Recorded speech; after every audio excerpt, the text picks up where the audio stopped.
Today is Monday, November 25th. What to know today about one of the richest people in the world, why the top Navy official was just fired, and a warning about a certain food before Thanksgiving. Plus, we're talking travel weather, AI at the doctor's office, and the movies setting box office records. Welcome to The Newsworthy. All the day's news in less than 10 minutes. Fast, fair, fun, and on the go. I'm Erica Mandy. Thanks so much for being here. You ready? Let's do this.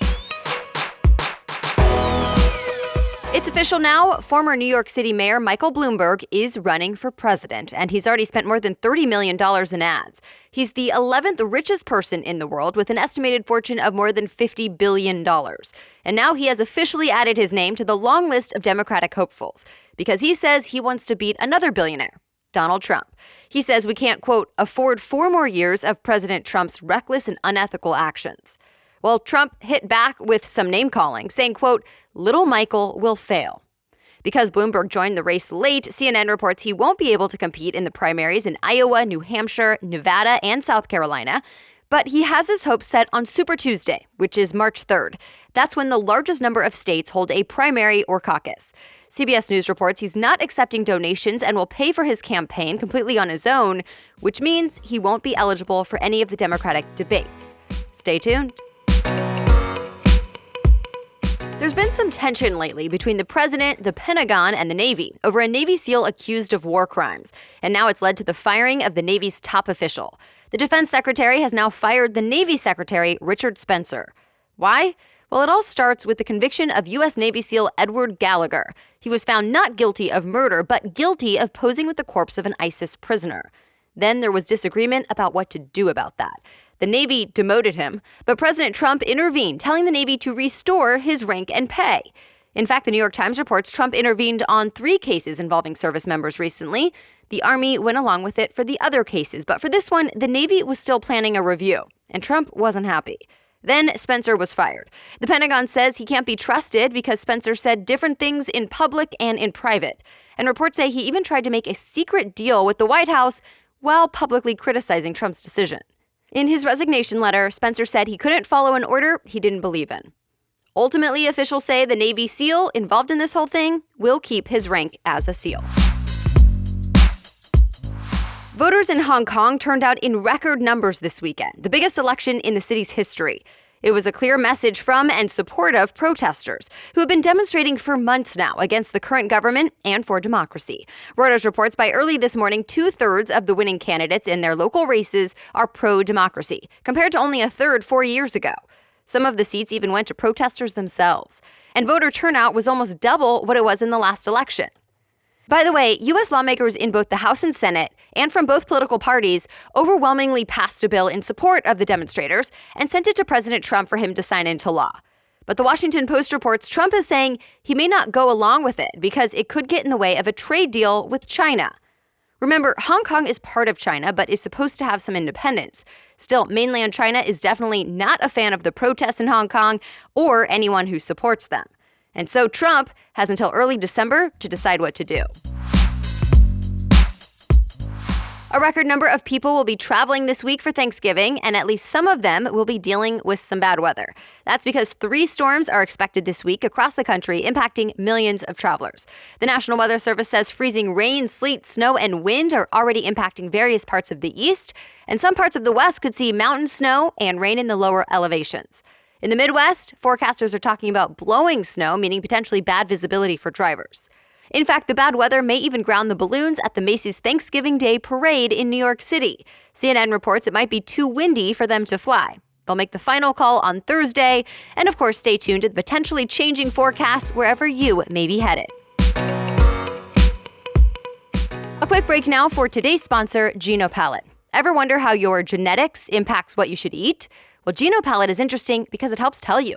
Using a DNA analysis, they determine things like which types of fats are healthiest for you and if your body needs a higher intake of specific nutrients. Like for me, I need high levels of B6 and folate. So it includes a personalized food map as well, showing which fruits, herbs, meats, and more are best for you. And it includes a list of 85 foods. It's all based on research showing positive health outcomes associated with your genotype. To learn more about this and get your report, go to genopalette.com and use the code newsworthy for 20% off your report. And if you've already done any other DNA analysis, like with Ancestry, you can upload that same data they provide to get your report faster. Just use the code newsworthy for 20% off your report. That's genopalette.com, spelled GENOPALATE, genopalette.com with the code newsworthy. Now, back to the news. Artificial intelligence is starting to become more common in the world of healthcare. The AP reports AI-powered software can already detect an eye disease tied to diabetes and read MRI scans and other tests, doing more of the behind-the-scenes work. But now some doctors' offices are even using AI-powered software directly with patients for things like asking patients the initial questions about their symptoms at the start of their appointments instead of sending nurses to do it. Researchers say it's not meant to replace doctors, nurses, or therapists. The AI software can't feel compassion or use common sense like humans. Instead, they say it's meant to help identify who may need more help.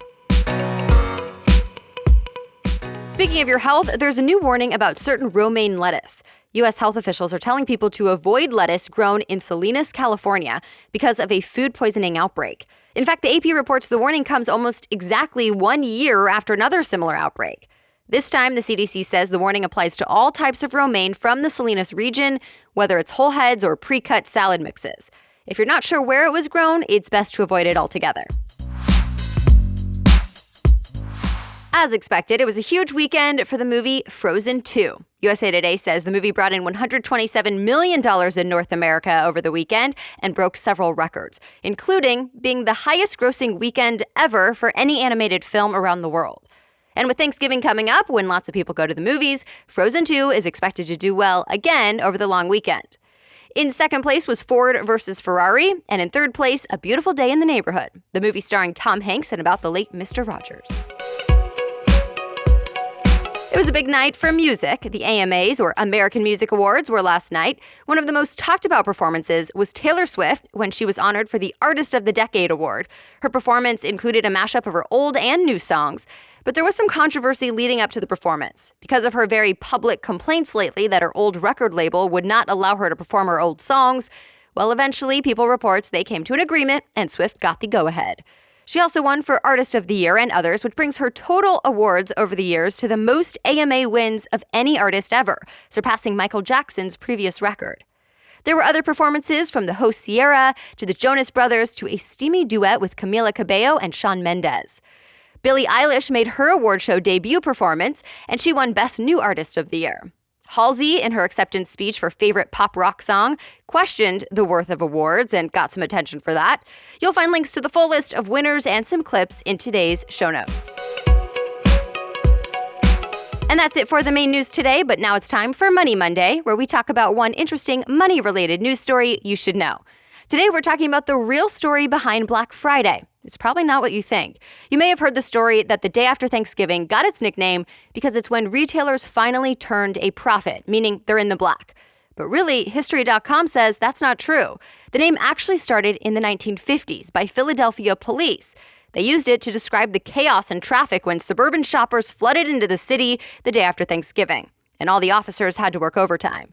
Then in the 80s, the nickname became more common nationwide, and retailers wanted to put a more positive spin on it as they promoted the deals and discounts. So the finally turned a profit story stuck.